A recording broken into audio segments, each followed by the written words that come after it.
The safeguard is even weaker for those whose death is reasonably foreseeable, requiring the medical practitioner to merely inform the person of these vital options.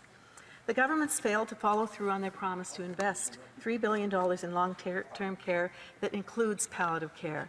There does not appear to be any political will whatsoever to improve palliative care. Canadians have also been calling on the government for a long-awaited national strategy for palliative care.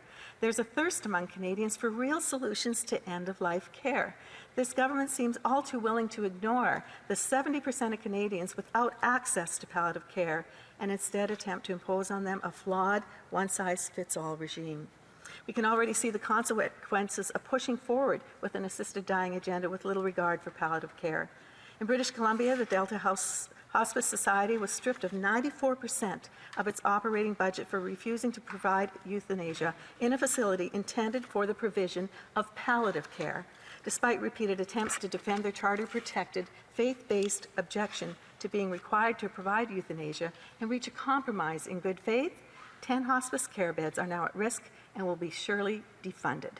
Why do the Liberals continue to ignore the voices of those who have a different perspective on the issue of end-of-life care? Those who seek hospice care are seeking it for a reason, because they do not desire a medically assisted death. In effect, what's happened in BC is an attempt to redefine what constitutes palliative care.